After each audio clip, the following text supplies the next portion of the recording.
Whoa!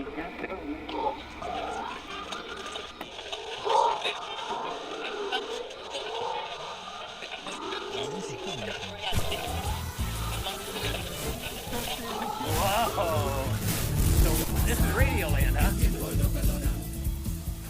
The infinite turtle, the waves through the ether fuzz roll on forever.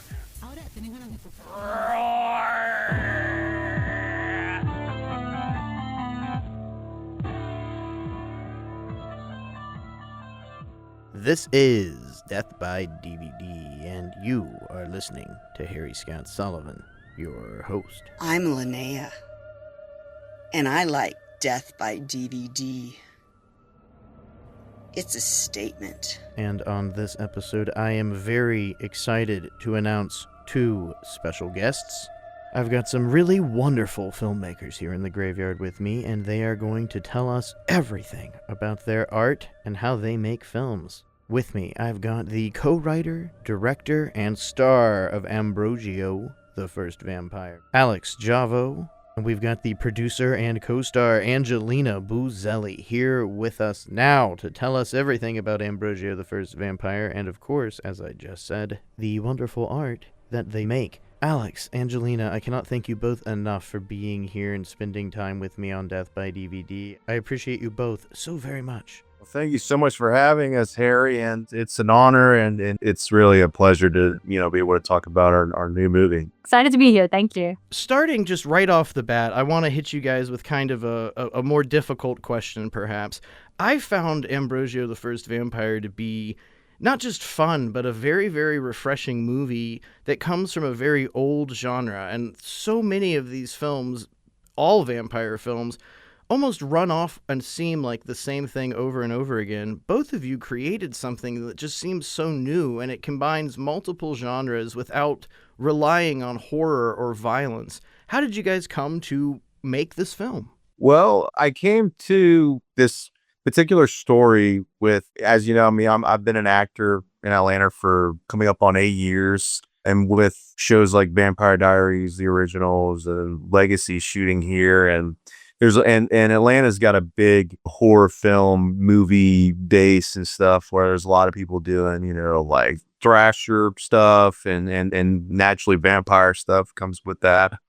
So I found myself auditioning for vampire projects and basically wasn't getting booked any. And I came across this awesome, cool Greek myth about the first vampire, Ambrogio. And I thought, well, this is cool and different. Like I never thought of putting the two together of Greek mythology and vampires. And so being a big fan of the Vampire Diaries and auditioning and stuff. And at the time, I just was beginning to just want to work, and that's what the transition from becoming an actor to like a filmmaker kind of began, was like, if I kind of like sit back and try to wait on the industry to come to me, I may be looking at months of not working, especially with COVID and the strikes and stuff. So I basically kind of took matters in my own hands. I saw this script or this myth online, and it really just spoke to me. I thought it was really, really cool, really different.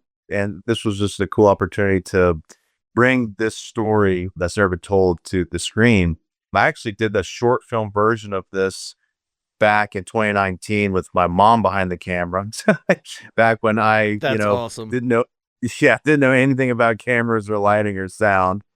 And You just wanted to tell a story. I just wanted to tell the story really bad and showcase to the film community, that I could play a vampire and just give the opportunity to myself. So I wrote that screenplay and directed it and got actors together and did it. Put it on YouTube and put it on social media and kind of forgot about it. Jumped to 2023, 4 years later. By that time, I met a lot of great filmmakers, producers, actors. And through that journey of meeting so many great people, one of them in particular, his name's Johnny Ray. He's the co-director of the Tubi movie Malcolm. Me and him became really close friends on that set. I found myself in a movie theater with him that he dragged me to watch the new Renfield movie with Nick Cage playing Dracula. And it was that movie that kind of re-inspired me to come back to Ambrogio. I really enjoyed the film, and I really liked what Nick Cage was wearing. I was like, oh man, I kind of like what he's got on. I would love to put some on like that for a film. And so that's when Johnny was very encouraging that night, saying we should make a vampire film. And I was like, well, it's funny you should say that because I have made a vampire film with really bad sound and lighting. And and he was so nice. He was like, brother, I've seen really crappy films. So like, it can't be that bad, so send it my way. And I was like, okay. So I sent it to him and he was like, it's really not that bad. And so that was really encouraging. And so I was like, okay. And so him and I basically started to come up with the story that is the vampire Ambrogio movie you see today, where we take it into, we have the myth about Ambrogio in the feature length, but it's also placed in modern day, as with indie filmmaking and low budgets and micro budgets. It's having period Greek mythology movies hard to pull off. I tried that with my mother and shooting at Lake Lanier, and like would see Motorboats in the background. motorboats in the background and park signs that said no littering in the background. And so I learned a lot from that experience, and through that and through assembling a team, because at that time I didn't really know crew like that, like DPs, editors, gaffers and stuff like that. I knew more actors, so like I learned a lot about the key crew positions, and got my my guy Dwayne Bontrager to hop on to DP and edit the project. Angelina also has a great background in film editing and stuff, and so we began the process of getting together the team. And also with the screenplay, Johnny and I had a idea of the story, and then I had a great buddy, Matt Tangeman, who's an award-winning screenwriter at festivals, and so I brought him in to help us kind of come up with the beginning, middle, and end, and so I wrote the first few drafts of the screenplay for the feature. Like, that just wasn't long enough. I mean, we were like talking about, maybe we'll do 3 short films. And I was like, nah, you might as well just do a feature length, just trying to expand the story. So I brought in Taz Lake, who is known around the Atlanta area as a really great screenwriter and author. And Taz, and I worked together on this, and he doubled basically the screenplay that I had and made it that feature length. And so it was really wonderful to have him come in and to help me just kind of beef up everybody's arcs and stuff, and bring it, to the end there. And yeah, we're really proud of the film, really proud of the story, and honoring that Greek myth that I discovered. There's a few things that you just touched upon that were really exciting to me when I watched the film, and that's one thing that really broke me, I guess you could say, with this movie, is more often than not you sit down to watch something and we're always on our phones, and it's really hard to get your attention broken away from the phone. And within the first 2 or 3 minutes of the movie, I was enchanted by the locations. The movie seems, though it's a very low-budget film, and that's what making an indie movie is, it's incredibly rich with locations, it's got swift and sophisticated editing, and it looks really, really sharp. Its color grade isn't like that average kind of indie feel. When you go to these flashback sequences, you feel like you're back in time, even though obviously you couldn't go to Greece or Rome to shoot these scenes. You make them look so realistic, and you make it, even though a lot of filmmakers ask you to make believe, and they ask you too much. I don't feel any of that was asked with Ambrogio the First Vampire. You guys presented something really eloquent on screen, and it obviously, this isn't millions and millions of dollars like a Hollywood movie. How did you approach this? How did you guys come together and end up creating something that looked so rich? Could you tell me a little bit about how you guys made this? As you said, budget is a primary concern, right? And when you're doing an indie film and you're trying to do it the right way, Alex knew from the beginning that he was going to try to go down the formal distribution route for this. So you want to pay your people at least something. You want to get everybody a day rate. You want to make sure that everybody's taken care of, because ultimately they're helping tell the story that you want to tell. They're helping your vision come true. So you want to, take care of your people. And so you have to write that into the budget and figure how you're going to be paying for that. But then with locations, And I'll let you talk about how you found them and where you got them from and everything. But with that, you have to write that into the budget too, right? So the park that we filmed at, and a lot of parks in the South, usually you just reach out to the town or the state, depending on who owns the park. And usually they'll just have you fill out a permit and show that you have insurance to cover the production. And as long as you provide the permit and get approved and apply in ample time, because sometimes it takes a couple months for them to approve it. So you want to make sure you have your ducks in a row well ahead of the time that you're actually planning on shooting. The permits usually are about $150 for a special use permit for a park or a nature reserve. That's a nice one. This one, 50. For an indie film, if you're not gonna be exploding anything or doing anything particularly disruptive, with a small crew and stuff like that, they tend to be pretty welcoming. This film is really a byproduct of, no man is an island. It takes a village, and it takes a lot of great people. I mean, these locations, I was cast in things as an actor, and I found myself on these great locations for other projects. And with that, I just never, I never forgot them. And, we call it the vampire house, the Ambrogio house, the main house of the movie, built in, or, it's an late 1800s house, Houston, Georgia.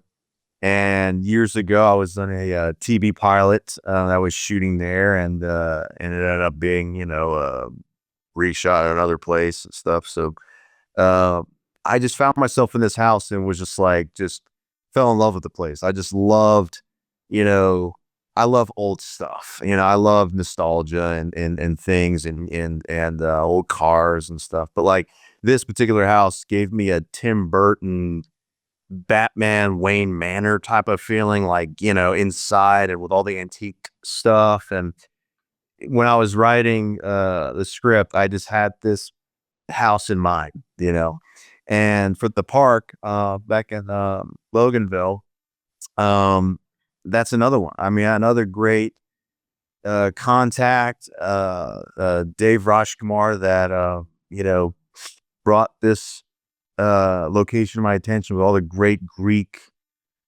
statues and artifacts and stuff around this place. There's a part of the park that even has China stuff there. It's just such a great place.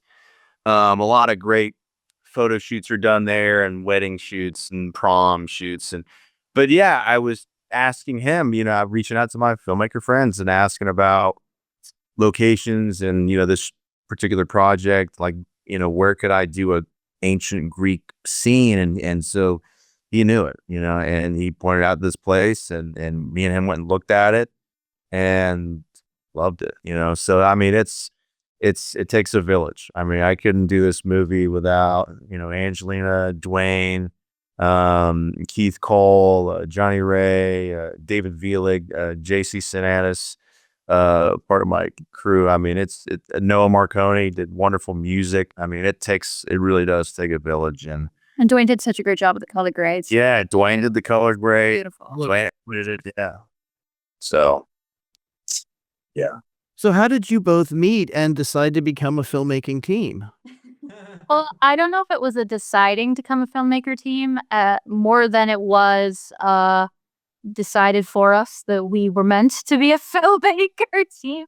Sometimes when fate plays a hand in the art, Kind of evolved. Yes. So we met about 6 months before Alex originally approached me about this character. We met at a networking event for filmmakers here in Atlanta called Flicks and Drinks, where a bunch of local filmmakers will bring any piece of content that's under 10 minutes. It could be an episode of a web series, could be a trailer, proof of concept, even music videos they screen there as well. And it's a really great opportunity because everybody that's there has already made something. They already finished something. And so then you can kind of note down everyone in the credits and try to connect with people that are there. And it's a really great way to make connections. And that's actually how Alex met his team for Malcolm, right? You met them at that event as well. So it's definitely very valuable to get out there and meet people at events and stuff like that. So yeah, we met there, and they were actually at the time screening one of the chapters of Malcolm. And I had talked to them briefly before the screening, but then I saw the screening and said, man, I got to connect with these guys. They know what they're doing. And I was just blown away by Alex's performance and Malcolm because I had met him and talked to him, and he was just such a nice, sweet guy. And then I see him, doing the psychopath thing, and I said, whoa, this guy's for real. This guy is legit.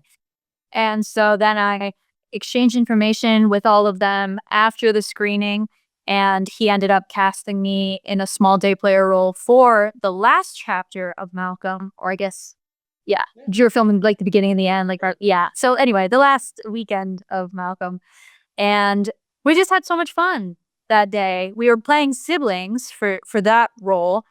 But we just had such a beautiful natural chemistry. We just fed off each other's energy so well.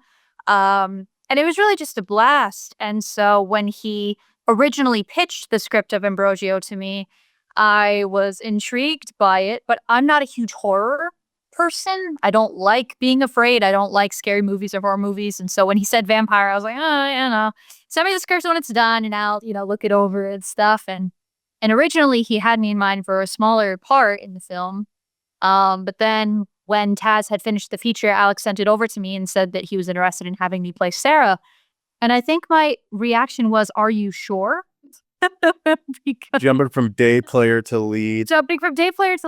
And it was a short film when he originally pitched it to me. So now it's day player to lead of a feature. And a romantic lead of a feature, which was a role that I'd never done. I have a lot of experience in acting, very little experience in a romantic role. So I already knew that it was going to be a significant departure outside of my comfort zone compared to the kind of roles that I've done before. And then, as you know, since you've seen it, the film does dig into some issues with domestic violence and things of that nature. So I knew it was a really heavy role and obviously a very important role for the story. And so I said to him, are you sure? You worked with me one day. I didn't audition for this. Like, you really just want to direct. That one day, I submitted Malcolm to a festival, and she, for that one day, got nominated for Best Supporting Actress. So that really shows, that really shows, that day on set on Malcolm, she just was, so prepared, so hardworking, so talented, just, was so easy to work with. And then when we talked more about her experience on stage, I mean, she's led plays on stage. So I was like, you could lead a movie, you could lead a feature film, And so it was just like, it was just a no-brainer. I mean, she was, had the, skill and work ethic experience and look that, we were looking for, with that Mediterranean look. I'm Greek, she's Italian. In this, she's playing a Greek and I'm playing Italian, which I thought was hilarious. But yeah, I mean, she just fit every, we checked off, or she checked off every box that we were looking for. And yeah, I mean, she just, I can't say enough about her performance in this. And, she just blows this out of the water. I mean, her performance is just magnificently executed in every way. Okay. Thank you. He was asking about filmmaking. We'll get to the acting stuff. I agree, though. I mean, both of you are exquisite in the film, and on top of you guys got a stacked cast of a lot of fantastic indie talent from the Georgia area and beyond. Everyone in the film, even at their smallest appearances, is fantastic. You've got Kaylin Sams, Cody Curtis, just really fantastic. I hate using the word twice. Strong, brilliant actors, and both of you are the stars of the film. You're when I watched it, what I'm centering around the entirety, and you've got Angelina's plight as a character and what's happening in the domestic abuse situation that you had brought up, and then you've got this vampire, and we go from the first scene of the movie back to ancient Greece and back so fast you can only become almost infected by the movie. It becomes you got to put your phone down, pay attention fascination. And something I was really attracted to is it's a very multi-genre film, that there is so much romance, there are horror elements, but you evaded making it one thing or the other. And I think that's what really kind of brought my love for this forward. I want to talk more about this movie because it isn't just one thing, and it doesn't jump from one thing to another. And a lot of that comes down to editing and having, as you guys have just talked about, a really great skilled group of people behind you and a tribe. But when you set out to make this film, was it a horror movie the whole way, or was there always something a little bit bigger in mind? Because to me, this is much bigger, and that's I don't think it's a problem that it's not one genre. I don't think it's, oh, I don't know what to say this movie is, because it's really everything. I think this is even safe enough to show to younger audiences, that it's not too risque, it's not too violent, there's nothing mean-spirited about it. It's just such a fun, I guess, fantasy maybe? It's a fun fantasy adventure. And then I ask you a question and I just keep rattling. I'm so sorry. It's or we answer the question and then we keep rattling, or It's all solid gold, though, so please feel free to always rattle because it's all wonderful. How's that for a slice of fried gold? Yeah, boy! I'm a huge movie nut. You know, I love a lot of different things. And what I love particularly about this story was I love that it had a little bit of everything in it. I love that it had like Clash of the Titans and Hercules and Gladiator. I love going back and looking at history and these historical epics that they're still making to this day. I mean, you know, Chris Nolan's doing the Odyssey right now. And movies like Troy, and, you know, so I love that it had that element to it. That it was based in that ancient Greek period. And this guy being an Italian guy who goes to Greece. And I thought, man, it would just be really cool if it was like, if we had more of a reason for him to go to Greece. And it was like, well, what if he's in the military? Because I love the, you know, gladiator world. And so I was like looking up different positions of power back then, and military tribune was one. And I was like, that's cool. Like if he was sent by, you know, Marcus Brutus, you know, who worked with Marcus Aurelius. And so there was that kind of element to it that I thought was so cool to have in a vampire film. Because when I was auditioning for vampire stuff and doing the short film Ambrogio, I was looking at every vampire film or show, right? And I just fell in love with the Vampire Diaries. It was just a great drama and romance and the love triangle, all that stuff. And as you know, like you said, vampire films have been done for so long in so many different ways. Like there are just straight horror vampire movies.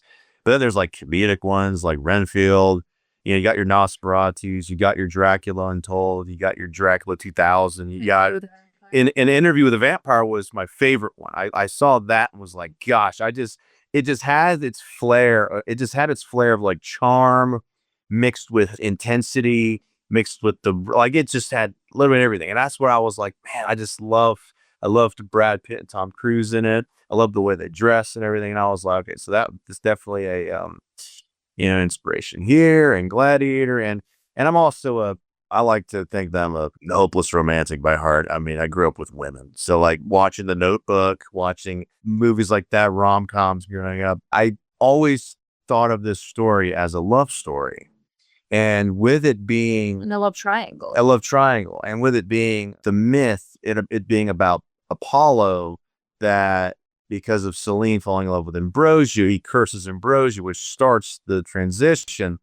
I was like, I love the idea of history repeating itself and having not only her come back as like a descendant of Sarah or of Selene, it also having that sense of a submissive kind of thing where it's like you feel trapped in her. And like back then with the Greek gods, Selene was his slave girl, bringing it to modern day where it's like you feel like you're in a, you know, toxic relationship, abusive relationship. And so, because it's like at the end of the day, you know, people want to go to movies to escape, but they also want to feel like they can relate. And if you make it so, you know, so much fantasy and so much this and that, but when you're on an indie scale, it's like I also wanted it to be grounded as well, and wanted it to be real, wanted it to be something that people see and are like, oh man, you know. And she just blew it out of the park, like I said. And Tony O'Hara, who plays Paul, did a beautiful job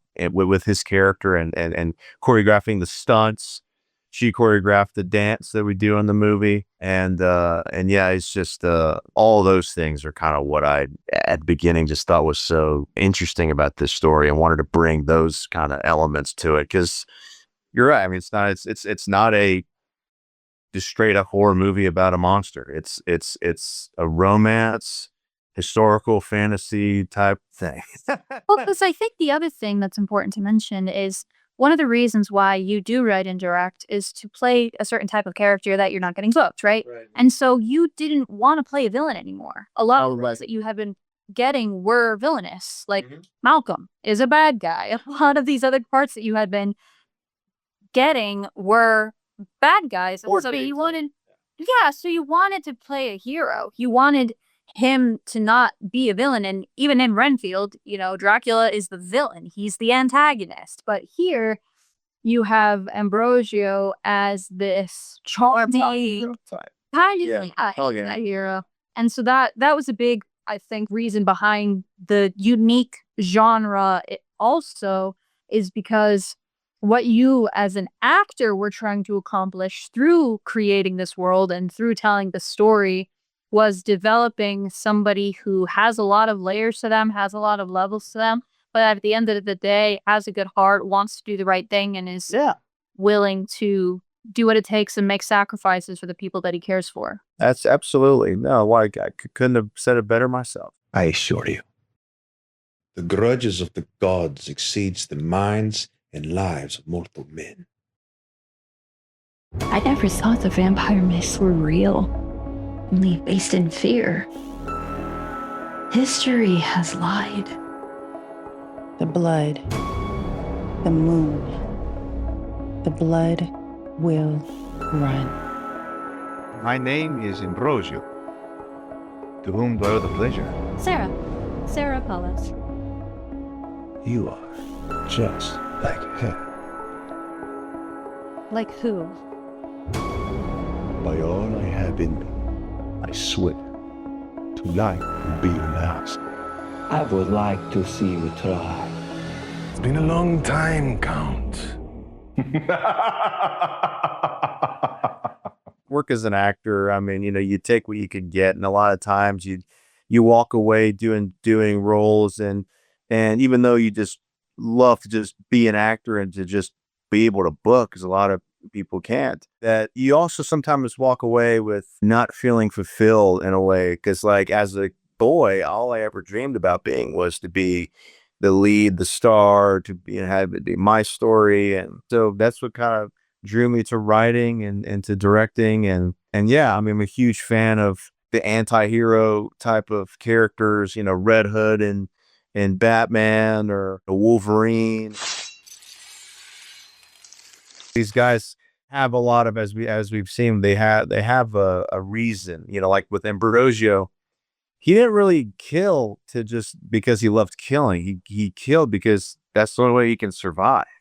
And that's why I wanted to show the guilt that would eat him away for all of these centuries, and that kind of thing. I'm taking over.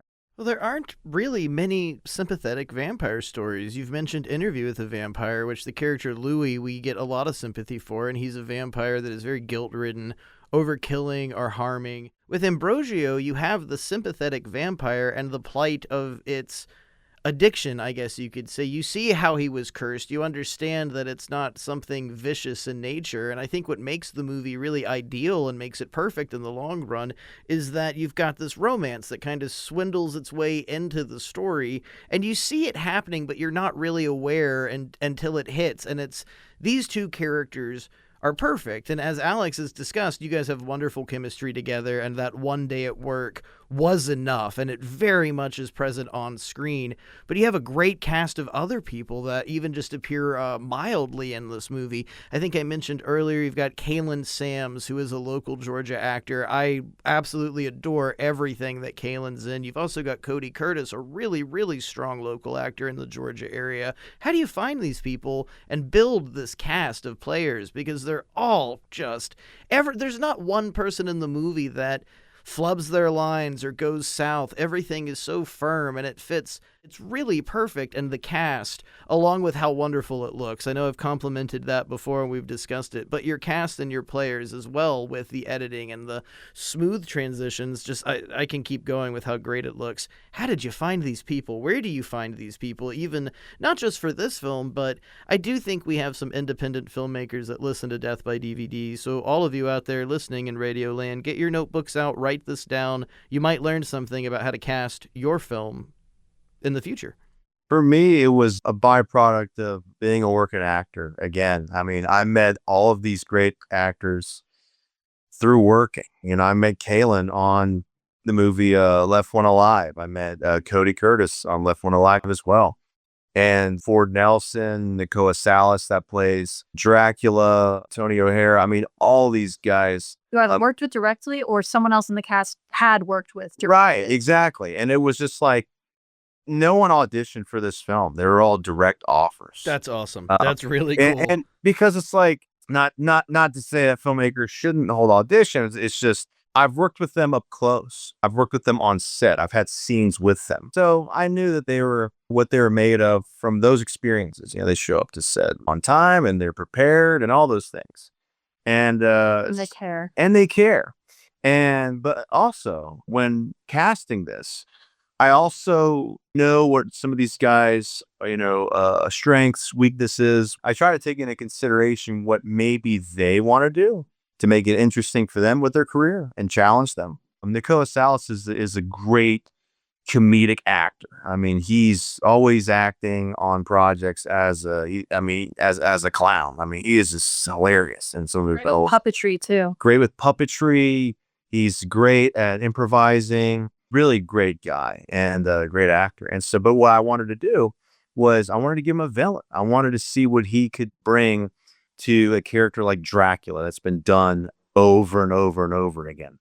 And Mitch Lemos is another great powerhouse actor that pulls off a great Hades, really intense.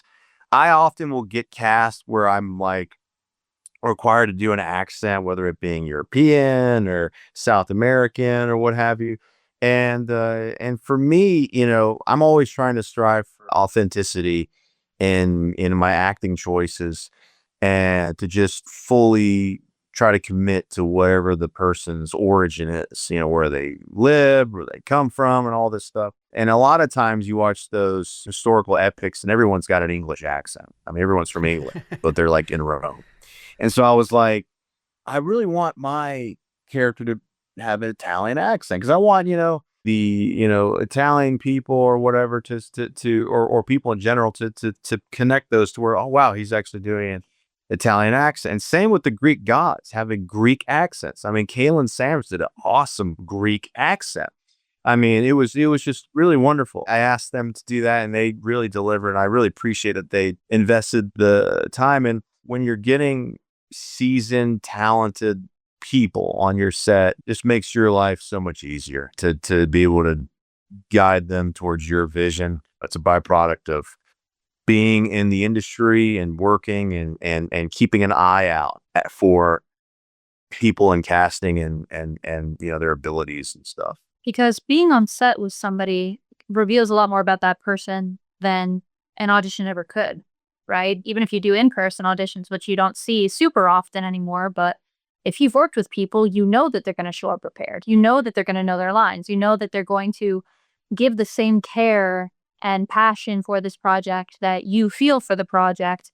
So it's definitely a safe way, I guess you could say, to cast. And you're also giving back to people in a lot of ways. What you have helped you get a leg up here and there. You're giving them a hand up here too, because the independent film industry is really a dysfunctional family in a lot of ways. Especially here in Atlanta, there are just so many incredibly talented, incredibly passionate people. And the more that you work with them, not even knowing their work ethic, but knowing that you work well together, knowing that you have good chemistry together, because you mentioned Nicoa did such a great job as Dracula, but it's also important that you guys had chemistry with each other, because there's so many moments in the heaviness of some of these story beats where there's some lightheartedness between the way you guys interact with each other. And I think that's because of your friendship and all of these other sets that you've been a part of together. Whereas if you had casted someone that you've never worked with before, you might not have that kind of a raw connection with them. And it was so great to see Nakoa, like we kind of flipped the switch because most of the, we've done short projects, we've done feature lengths together and TV pilots. I'm always the one bullying him and everything. Like the directors want me to kill him or beat him up or something. It was so awesome to like be toe to toe with him and to give him that power. And Nakoa is so sweet and nice, and he'll just be like, "Oh, dude, you can kick my ass at everything." But it's like, brother, I want to see us go toe to toe and see you kind of pick on me a little bit. Talking it. Yeah, and he just really just killed it. I could not be, any happier. It was such a delight. And for Ford Nelson and Keelan Sams, like I said, to do the Greek accents, Nakoa doing Transylvanian, Mitch doing Greek. It was just awesome. It was a great time. It really helped me in character also invest in the illusion that I'm in this other world and they're like from these other places with me. There is a great realism to it, because even in like our normal lives aside from movies, sometimes you bump into somebody that you don't particularly care about or are friends with, but you might have partied with them 10 years ago. And that's kind of what's happening here. Is maybe 700 years ago, Dracula and Ambrogio went to a party, or they've known each other. They're the same type of creature. It's a very rare occurrence, I think, to find vampires, but you also open up a whole spectrum of more than just that with the fantasy elements and Greek mythology, Roman mythology. There are several gods as well as vampires in this film, so it really does offer something for everyone. And if I was good at what I do, I should have asked at the beginning of this, hey, what's this movie about? But I think by now my audience should be familiarized with this film because I've brought it up a few times on the show. But if I may ask, what is Ambrogio, the First Vampire, about? So, as kind of alluded to before, Ambrogio is the story of your everyday guy that falls in love with an everyday girl, and unbeknownst to him, is about to be set on a collision course with destiny and destruction in the eyes of Apollo. Though we see some of those elements within the flashback of ancient Greece, 95% of the film does take place in modern day, where Ambrogio has now been alive for millennia and is now trying to survive and keep his identity a secret to protect his life and himself in a world with surveillance and smartphones and people, videoing you as you walk down the street because you don't fit in with everybody else. And it's mentioned in the film, but we don't see it at any point.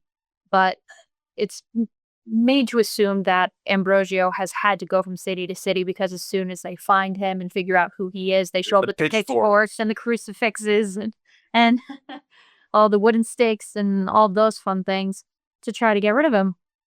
And he has just settled in Atlanta. It's his first time in the city. He comes across this house, loves the look of it, decides that it's going to be his, no matter what. It's going to be his house. And then on one fateful day, a young woman who bears a striking resemblance to this long-lost love of his just happens to knock on his door because she has this internal passion about vampires and figuring out where they came from, and she doesn't even really know why she has this interest, but she's now writing her graduate thesis about it and has been studying this man, Ambrogio, and she sees him and that's the guy. What? How is this happening? And fate and destiny brings them together, and Ambrogio's past also comes back to haunt him and does not want him to have any glimmer of happiness. And that is what sets everybody up. It's a wild ride. Beautifully said. As you know in filmmaking, I mean, you write something, you shoot it, but then when you edit it, it could be a whole different story. And I mean, a lot of stuff changed on the day too. Things on the day. But Angelina is our associate editor on the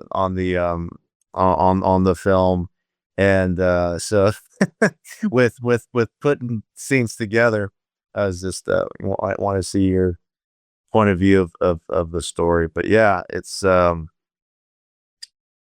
it's a story about history repeating itself, about tragedy and grief, and a story about within all of that, still being able to fall in love and feel love. And even if you're a vampire, a dead vampire, you still have that feeling. Because I think another thing that makes Ambrogio and this whole story in this world unique compared to other vampire stories is a lot of vampires are driven by anger or rage, whereas Ambrogio is really driven by fear. He knows he made this deal with Hades. He knows his destiny when he does die. And as he said, his aversion to the underworld cannot be overstated. He is terrified of an eternity With Hades in Hades. I think that really helps motivate the character a lot because you'll notice that he isn't an aggressive person at all. Sarah has been through this horrific experience, and Ambrogio provides a warmth and comforting presence, which is not what you would expect in a vampire in any sense of the genre, right? But being driven by fear and just having this broken heart that he's carried with him for millennia definitely results in a very unique character compared to what people might have expected when they came into the film if they didn't know much about it. It really breaks my expectation, and I don't mean it in like a negative aspect toward other vampire films, but from around 1920 to now with 22, F.W. Marneau's Nosferatu the Vampire, every single vampire film, going into the Hammer films of the 70s and 60s, they all have increasingly gothic similarities. They're all very based on, I don't want to say negative light, but it's more or less about one guy trying to kill this vampire because the vampire is evil. But there is a good versus evil feeling to something like Ambrogio, the First Vampire, but it doesn't focus on these aspects, and it doesn't run the same thing. And it's maybe the first 5 to 10 minutes of the movie where you realize you're into something that completely defeats your expectations in a very positive way. And that's what drew me the most to the film, that I definitely am guilty of setting down and going, this is just going to be a vampire film. It's fine. It's a vampire film. And I guess it's a big statement in this day and time that I turned my phone off and was just sitting like a child, excited. And it's one of those things, I felt disappointed when the movie ended, that I'd love the mini adventures of Ambrogio, the First Vampire. I'd love 10 prequels to a series like this. I think both of you and your entire cast and crew of artists brought something really spectacular to the table, because this is a matter of showing people and audiences, yes, budget very much matters, but if you really try at what you're doing and you put your beliefs and your love into it, you can create something magical on screen. And there's not a moment in this movie where I'm looking at it and going, well, this must have been low budget. I don't think of it, I don't see it, I don't picture that on screen, because what you guys have shown me is real. I'm in that reality of the film, and I'm happy to be in that reality of the film. Do you have anything else in store? Are you going to keep making movies? Because I definitely hope you guys are going to, because this coming out of the box, I mean, this was amazing for me. And I spend most of my time, and that's majority of what my career is, watching films and reviewing them. Sometimes I make them, sometimes I work on them, but I get so bored, I get so tired, because you've seen enough movies sometimes, you don't know what to expect. And especially on an independent level, most of the time you kind of expect the worst, and you don't ever want to say something bad. But in this case, I can't find something bad to say. I don't have complaints. I thought your sound was great. I think there are moments, especially with Alex, your voice comes in and it's so deep and it's so alluring and perfect. It's just like Bela Lugosi's Dracula, but there's something new to it. It's exotic. The film itself, I think, as an independent film, is exotic because it's so well made. It's so well put together. There's so much thought into every scene and sequence and detail. I don't think I have a question, unfortunately. I just wanted to tell you guys how much I liked it. You did ask a question. There was one in there, and it was, what do we have next? What are we planning on doing next? And I did kind of want to circle back to one of the first questions you asked, in how we became a filmmaker duo, how we ended up kind of making this together, because Originally, I was just playing Sarah. That was my only role originally in this project. And then when I saw the waltz described so beautifully in the script, I asked Alex if they already had a choreographer for that or what the plan was for that, because I said, this is not getting cut. You know, I want to dance on screen.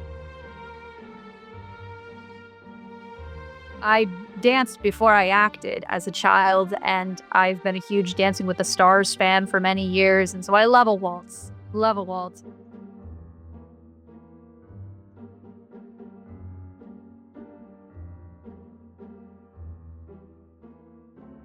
And he said that they didn't really have anybody set up for that yet. So I immediately said, well, I'll choreograph, I'll teach you. And so we have a lot of fun behind the scenes videos over the course of 3 months with me coming up with choreography and teaching him and us rehearsing it to prepare, because we ultimately shot that scene last. So that way we would have the whole production to prep and have it feel natural. Because it wasn't originally intended to be a dream sequence. It was originally supposed to be a date night that they went on, but then weather and all that fun stuff. Again, things change on the day. You have to find a way to make it work one way or another when you don't have ring dates that you can move to. But then as the production kind of picked up and as things kept going, I kind of just kept volunteering to help out and fill some gaps here and there. The day that they were going to be filming all this stuff with Dracula and Hades in the bar, along with the Roland confrontation, with Cody and the other guys that were in that scene, they didn't have any PA scheduled that day. And I wasn't needed on set for Sarah, but I said, I'm coming to help. That's ridiculous. You're going to need somebody to run and get you waters and stuff. I said, who's going to go and grab something if you need it? He said, oh, I'll just go get it. I said, no, you need to be on the monitor. You need to, you're the director. So I kind of helped out in that sense. And then the more time that I spent on set, the more I just wanted to be a part of it. And so that's why I said it was kind of fate and destiny in a lot of ways, because I wasn't supposed to do any of that. I wasn't supposed to produce. I wasn't supposed to edit.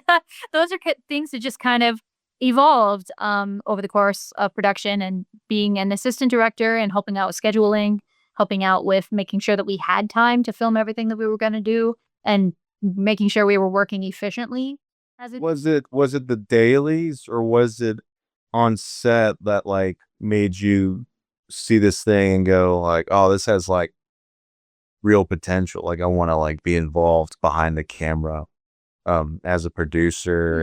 And what made you like become sorry, I'm asking her a question. I'm sitting here so excited, like this is great, keep going, don't notice, keep going, this is so good. What made you come to that decision and was like, I would love to be a part of this more than just in front of the camera? Yeah. Well, Alex and I had become really, really good friends leading up to the production, just talking all the time about these characters, because as an actor, I ask a million questions, for better or for worse.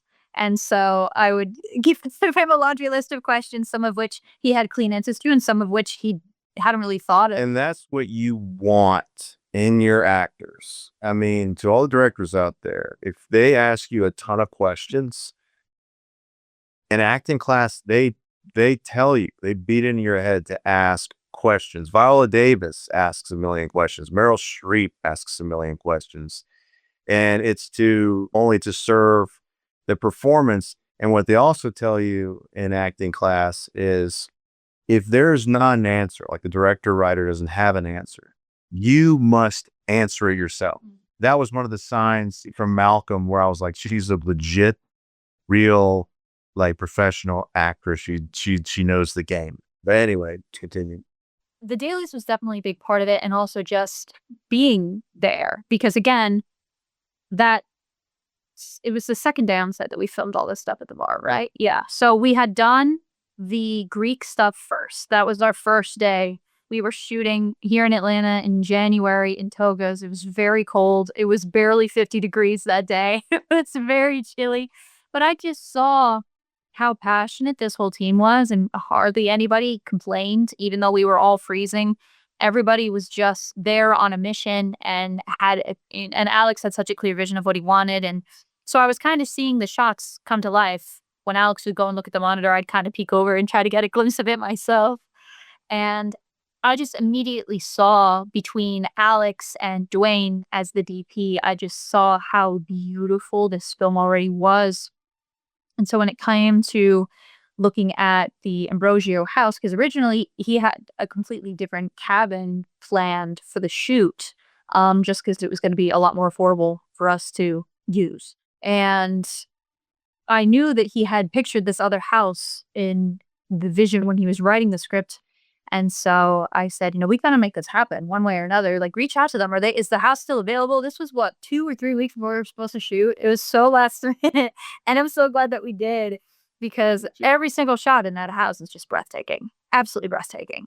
And we didn't really set deck it because all of those antiques and all of that stuff was already built in. So I just saw not only everything that Alex brought to the table, but everything Dwayne brought to the table and the whole team of people that just wanted this thing to be successful. And I knew that any contribution or time that I dedicated beyond the role was only going to help push me as an actor, because the more successful the film was as a whole, the more successful we would be as actors or filmmakers or whatever we wanted to do in the future. So I thought, well, the more I help out, it serves to benefit me too. It's not just a selfless volunteer by any means. And but so the producer agreement was established. But really, I didn't start producing until much later in the process. Really, the bulk of my producing effort was in the post-production. And it was more AD stuff during production. Yes. Helping out with all the documentation around distribution, because it's a very convoluted and time-consuming process. So I helped kind of manage that, because we had to rewrite contracts for everybody and make sure we have licensing agreements and licenses for music and stock footage. So much you have to kind of take care of and organize. And I love spreadsheets, so it fit my skill set well to kind of help out with those things behind the scenes. So yeah, that's kind of why. And to go back to the question you had asked before of a double what's whammy kind of on the at this point. horizon, what are we planning on doing next? Unfortunately, as of this moment, Ambrogio the First Vampire is the beginning and the end of the story we plan to tell with Ambrogio. There were discussions. Right now. There were discussions about potentially leaving the door open at the end, pun intended. Hat on the door. With a hat on the door, or hearing a knock on the door at the end of that last scene. Something to imply that there could be room for this story to continue, or to just do more of a prequel where we see kind of the in-between of when he was cursed and how he got to now. All of those thousands of years in between. So there's room there potentially, but Alex has a docket of other scripts and stories that he has been wanting to tell for years, in addition to Ambrogio. Yes, Javanakis Films LLC's the production company. So the first short film I ever did was Ambrogio. The first that, like, directing, writing, all that stuff, and starring. The second was a gangster film named Enzo. I really became a filmmaker just to shoot scenes and shoot stuff with my actor friends for footage for our reels. And as I did that, I began to fall in love with, or I began to just like build. We did one scene and then it was like, oh, what happens next? Or what happens, and just kept it going. Enzo is a gangster boxing type of movie that I did a short film version. I did 2 short films of it. One with my mom.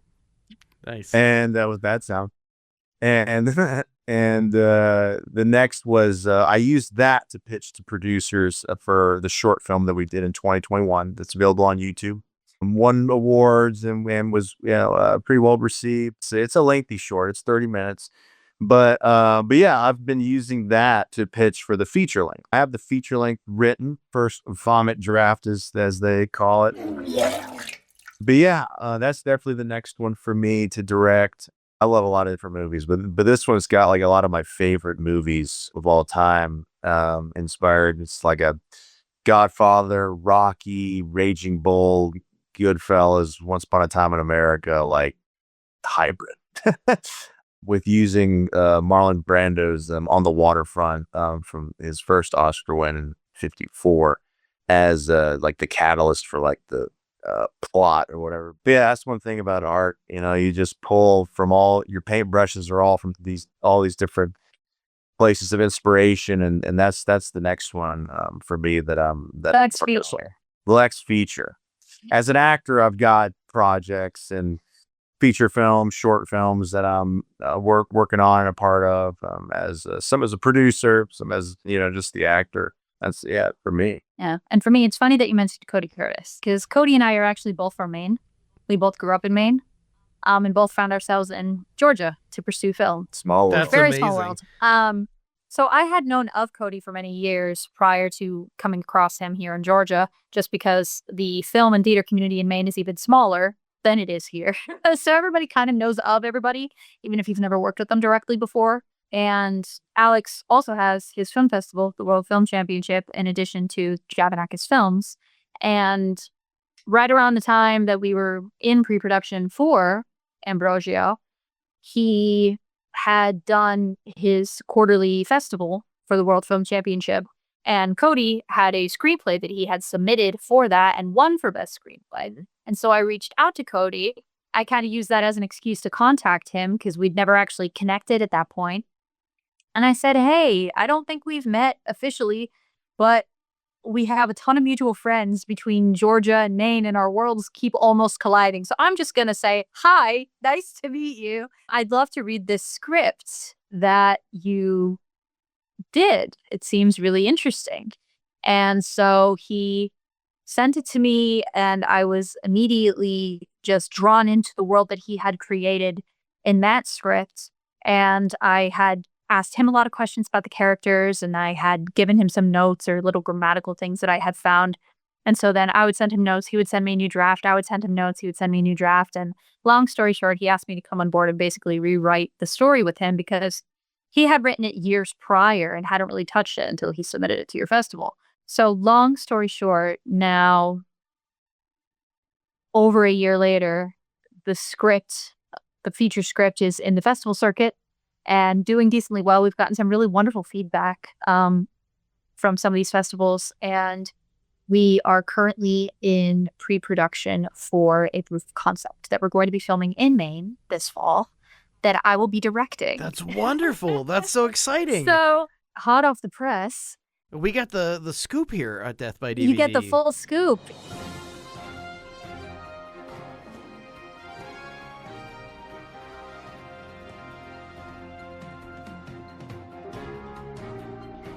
We're going to be making some pretty big announcements for cast and crew. We have pretty much the whole team already locked down for the proof of concept, and we're so excited.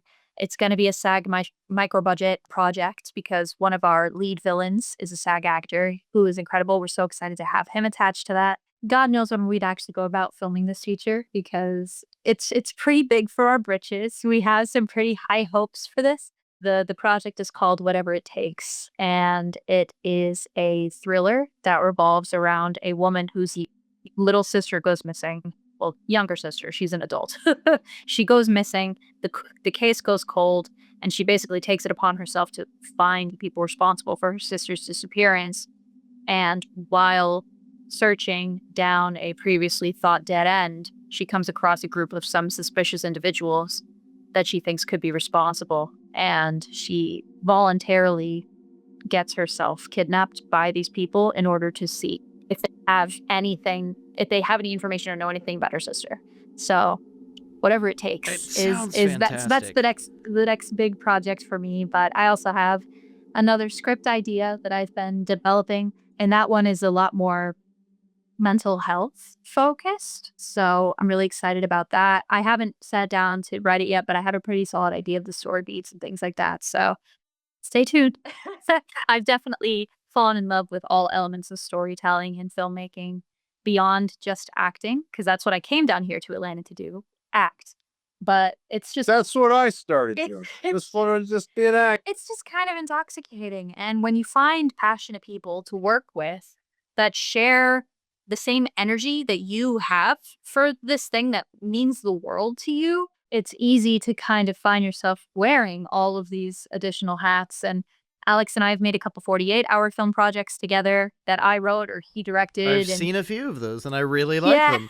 so it's been a fun year ever since we wrapped Ambrogio, just working on other things. And as Alex alluded to, we're helping produce some shorts this year as well. Some things that haven't been formally announced yet, but will be probably pretty soon here. So yes, a lot of exciting things on the horizon. So definitely stay tuned. Javo Films has a lot on its docket, and I don't have a production company yet, but I will eventually. Because I have a lot of ideas and a lot of stories I want to tell as well. Towards the end of the year, I've got a gangster feature like that's not what I wrote. It's with Matt Tangeman, who's one of the writers on Ambrogio, is making his directorial debut for a feature length called Vinny and Tony's Killer Road Trip. It's like basically imagine Dumb and Dumber if they were gangsters. So that one will be really fun to do. And, Co-starring Dracula, Nicola Salas. So it'll be fun. We're doing another one. Back in his comfy comedy Sat in his comfy comedy chair, and I'm gonna just have a good time trying to keep up with him, basically. Kind of like Jeff Daniels with Jim Carrey. I mean, I like it a lot. I like it a lot. I like you a lot. I like it a lot.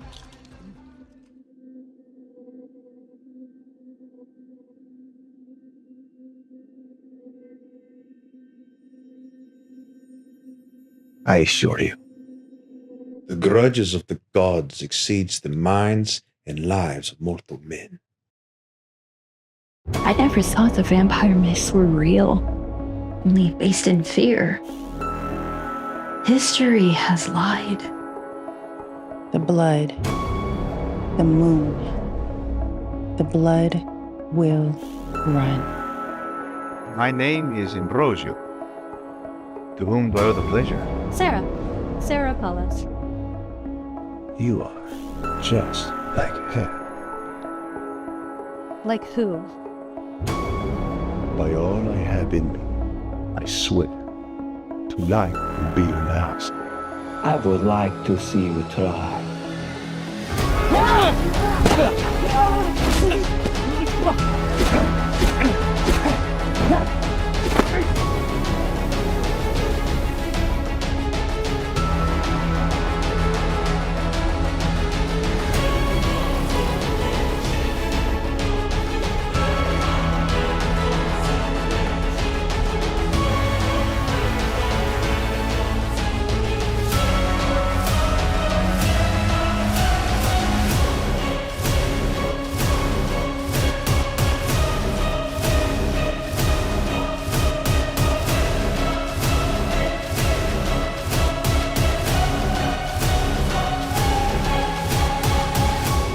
It's been a long time, Count.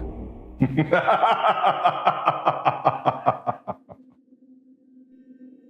just so excited. I want my audience to see it because they deserve to have a fun time. I think it's genuinely fun. as a filmmaker, as a director, it's so fulfilling and satisfying knowing that you made something that people are enjoying. Yeah. Because it was a tough process, you know, it was really tough. I mean, I probably quit acting and filmmaking like 30 times during the process of how, you know, things with, you're dealing with reps, you're dealing with distribution and sales agents, and kind of like the studios where they're like, it'll sell better if it's like this. Yeah. It'll sell better if it's like this. Know your audience. One thing that I learned about directing that is just because you're the captain of the ship doesn't mean that you always have to have or always have the best idea. She could have a better idea, or Dwayne, or the guy mopping the floor.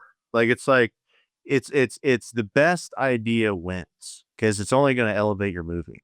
I have my vision for the film and for the story, but there were things that she suggested, or Dwayne or Phil, our one of our representatives, that was like, I think it would play better if it was like this or that or this sequence, and so it's so leaving your ego at the door and allowing the people that you've hired to provide their expertise and provide their professional input, and being able to, I mean, not to say to be a pushover and to, let everyone just, run the show, but hearing them out and making a decision. And so I'm just so happy that my team came together for this dream, this vision of mine. And I'm just so fulfilled and happy that people like you are enjoying Ambrogio genuinely. That to me is more valuable than any like award or anything. It's just, you made something that people enjoy. I find it inspiring too, that it's something that as I was watching, it made my love of filmmaking invigorated. This is why I love motion pictures, because of the ingenuity that people that don't even know each other come together and create for the betterment of creating art. And Ambrogio the First Vampire was something that even halfway through, it's like, I want to make a movie. I want to make a movie like these people make movies. This is from the heart. That's how I felt. That's why I'm making. That's why I'm making Such an overwhelming feeling from hearing you guys talk about it to what I saw on screen. I hope you out there listening to this in Radioland can at least take some slight consideration and have an interest to seeing Ambrogio the First Vampire, because that was my genuine response and feeling with this. Wow, I want to make a movie like this. I want to be able to tell a story and show emotion and invoke feelings with people. And it's from beginning to end, nonstop emotion. And it's all calculated. It's all very well displayed on film through the acting, the writing, the editing, and the directing. I think it's just an extravagant piece. And I hate saying it's an indie movie. It's not just indie. It's a movie. It's a piece of art. Both of you. Alex, I know a lot of credit goes to you, but both of you I want to thank for making this piece of art, because it's inspired me. It makes me want to work harder. It makes me want to write. And it makes me love movies again. You guys, at the beginning of this year, reminded me why I love film so much. And it's Ambrogio the First Vampire. It's a well thought out, well made film made by people that you guys aren't out here to make movies just because you want to be famous. You're making art because you love it. And it shows. It's very, very evident, not just on screen, but talking to both of you, hearing both of you, and your excitement and your passion for what you do. If only we could fill the entire independent world with people like the both of you, all of us would have jobs and would be working every day. And it's hard, I think, for a lot of people to get started. And I think the film you guys have made and the time you've spent with me today is encouraging, especially if you're out there wanting to make your own film. Look at people like Angelina. Look at people like Alex. These are positive role models and influences that you can benefit from learning and hearing from and making your own films like they do. Because you guys made not just a wonderful film, but an experience for dozens of people. I mean, these are memories and dreams and hopes that you guys managed to capture, and it's all there on film forever. Everyone is a film family in this sense. It's immortal. You guys have created a film with soul, and that's really hard to do, but this film has a soul, and it's all the work you guys put into it. I can't thank you enough for doing it, and I mean, I'm thankful you're on this show, but I'm very thankful that you guys made this film. It means the world. Thank you. So gratifying for everything that, it took to make it and to finish it and deliver it. Yeah, because when you are in the editor's room and things just aren't working, or we thought they were working, and then the sales agent tells us it needs to be exported in a certain file format, and then when you do that, things start breaking because it's different than what you've been editing it before. I mean, we essentially had to remaster all of the audio from the film 6 months after you thought the edit was done. Well, yeah, we had the film finished, and that's when our rep was pitching it to sales agents, and then we got 2 offers and went with the one, and then they needed it under a certain format, and that's when it was Everything started everything started falling apart, and we're like, oh man. So, but no, we in every situation, as the director, you gotta You got to be optimistic and keep pushing through and know that the potential of this thing and this movie and these hardworking people that put so much labor into making this movie, and your investors that believed in you, and it's like you find the strength to push through. I've God to thank for helping me push through and to see it on the other side.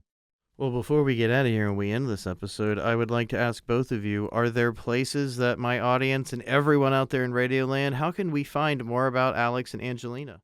Facebook is my name, Alex Javo, AlexJavo. Same on IMDb. You can find my Instagram handle at my name, all one word, Alex Javo, AlexJavo. I primarily use Instagram for my film stuff, and my Instagram is at Angelina, spelt just like Jolie, .Buzzelli, and that's Buzzelli. You can also reach out to me by email. My email is angelina.g.buzzelli@gmail. And I'll make sure at deathbydvd.com all of you out there in Radioland can find more about Alex and Angelina easily with just a few taps. You can also check our social media. It's Death by DVD everywhere. Blue Sky, Instagram. We're not using X anymore, but sometimes we auto-post on there, so I'm sorry. Facebook, all that stuff. I hope to continue having great conversations with the both of you. I'd love both of you to come back on Death by DVD and discuss more art with me. And I can't thank you enough once more for not just being here, but making the art that both of you make. I think it's a great, firm example of putting your heart into what you do, and it's very, very evident with your not only performances, but your work as, for Angelina, a producer, for you, Alex, as a director. Everything shows in such beautiful layers, and you can see that appreciation, you can see that love. And if you love what you do, you never work a day, and I know you guys work your ass off for what you do, and it looks great, it feels great. Please don't stop making movies. Keep making art. That's all I can ask you, is just keep doing it, and I look forward to when you do it next, and I hope that we can all come together and talk about it again. Absolutely. It's a date. We'll make it happen.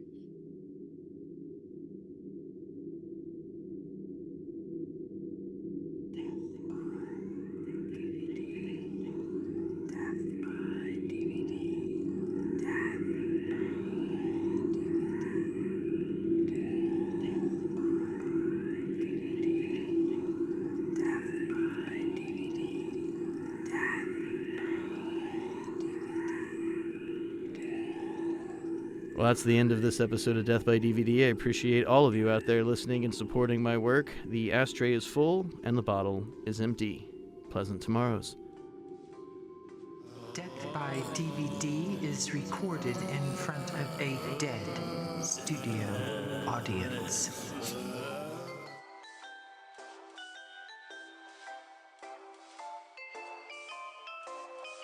Portions of today's programming have been mechanically reproduced.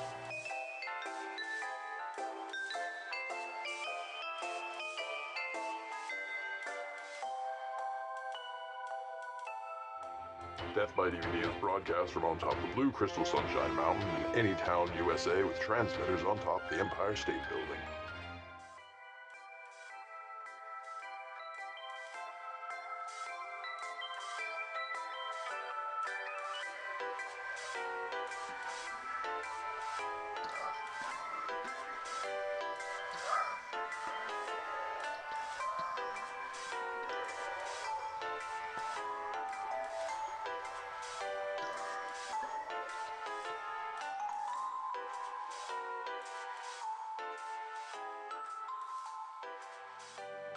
The management and the staff wish you a pleasant good night and good morning.